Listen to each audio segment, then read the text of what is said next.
Hello everyone. In this video, we are going to see the part 3 of first numerical on continuous beam in unit number 3 flexibility method for the subject structural analysis 2. Already in first video, we have seen the statement of the numerical problem. So in that first we have found out the degree of static indeterminacy. Then we have found out the DQ matrix. Then we have found out the displacement analysis of the release structure. Okay, so in that we have found out the bending moment in the release structure with the load. Then we have found out the bending moment due to Q1 equal to 1 and bending moment due to Q2 equal to 1. So this is the table. Okay, so next we have found out the DQL1, which was minus 3625, and then we have found out DQL2 minus 8523.9. okay, then we have found out the flexibility coefficient, that is F11 and F12. So values are, for F1 it is F11 it is 41.67, and for F12 equal to F21 it was 91.67. Then we have found out the value for F22. So the value was 235.89, and this is the flexibility matrix. Okay, so the next step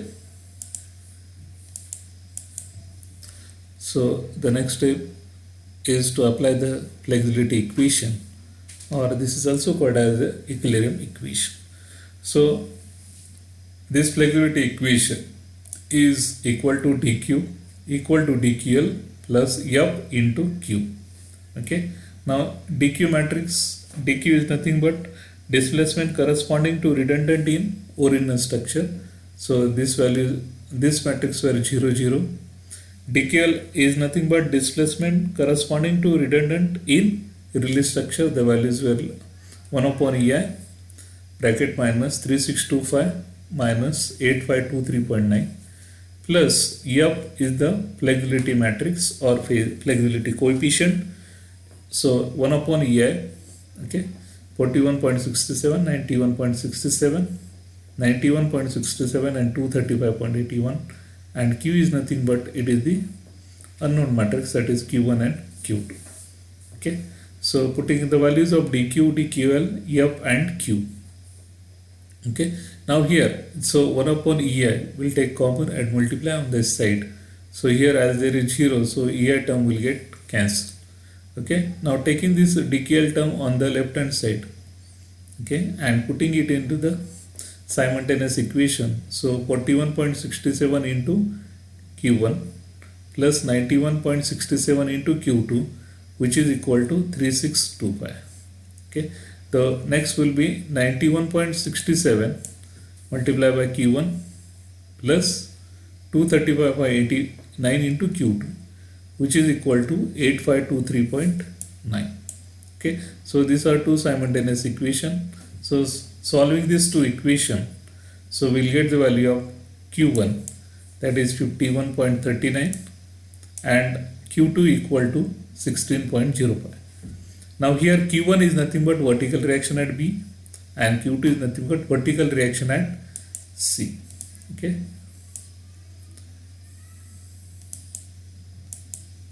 now we know the value of vertical reaction at B, that is 51.69, and we know the vertical reaction at C now, 16.05.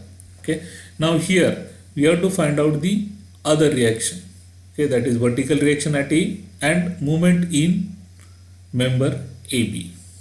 Okay, now after finding out the vertical reaction at B and vertical reaction at C, now this structure is statically determinate structure now, and we can find out the other reaction or other unknowns by using the equilibrium equation.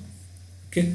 Now here for the given beam, now if you apply the summation Fy equal to 0, considering upward positive and downward negative.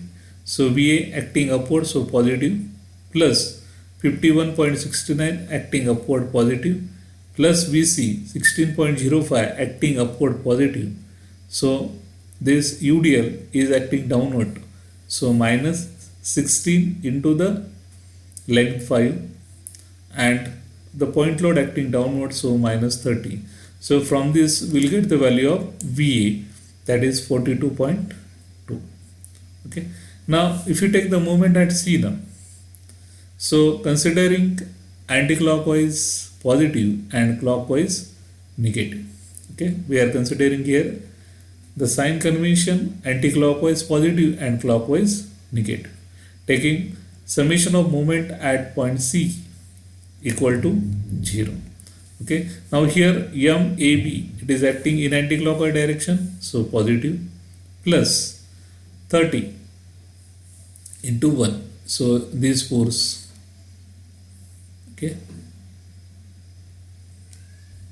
sorry, we are taking moment at point C, so 30 into C, so it is acting in anti-clockwise direction, so force multiplied by distance, so 30 into 1. Okay, then this 51 point, so this 51.69, it is acting in clockwise direction, so clockwise minus into the length 4, so 51.69 into 4. So the next force is the UDL, so UDL, so the UDL will act like this.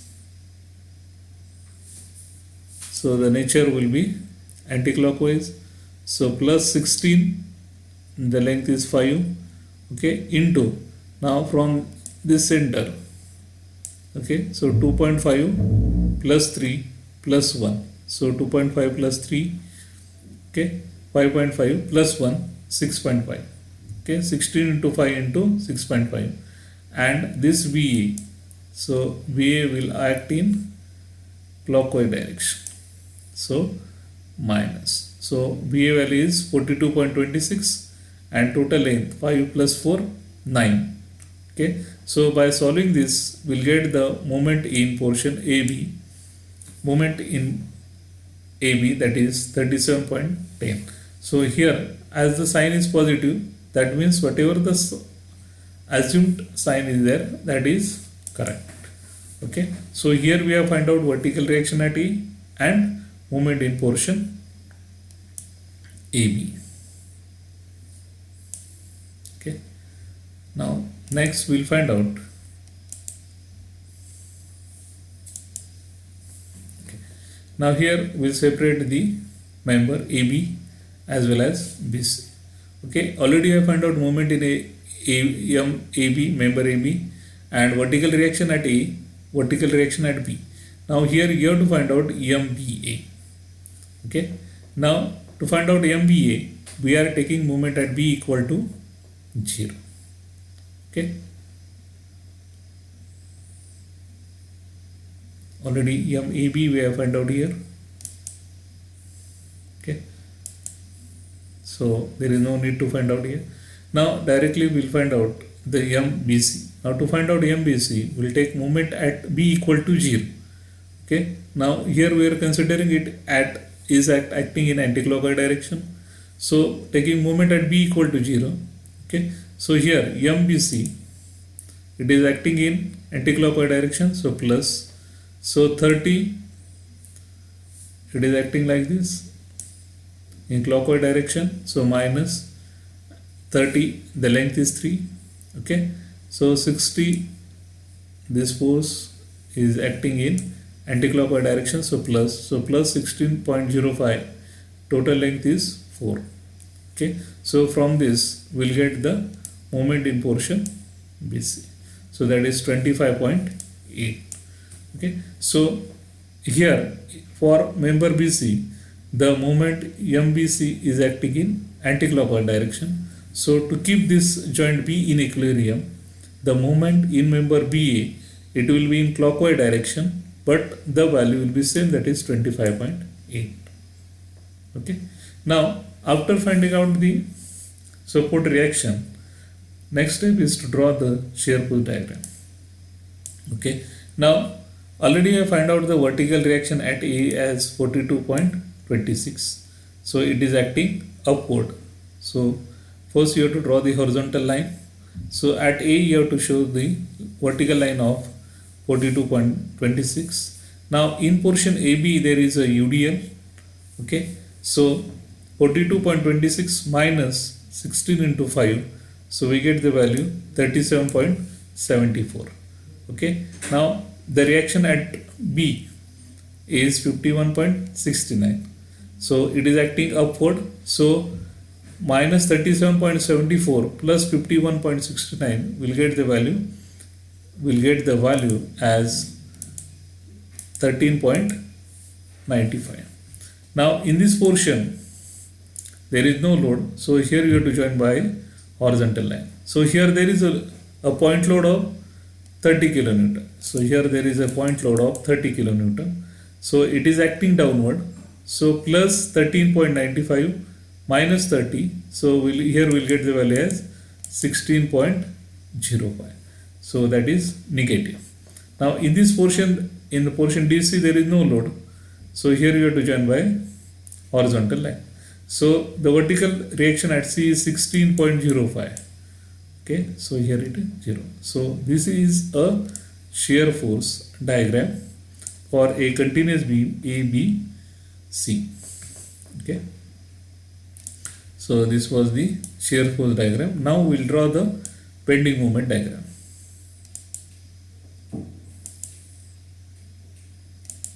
Okay, now this is the bending moment diagram.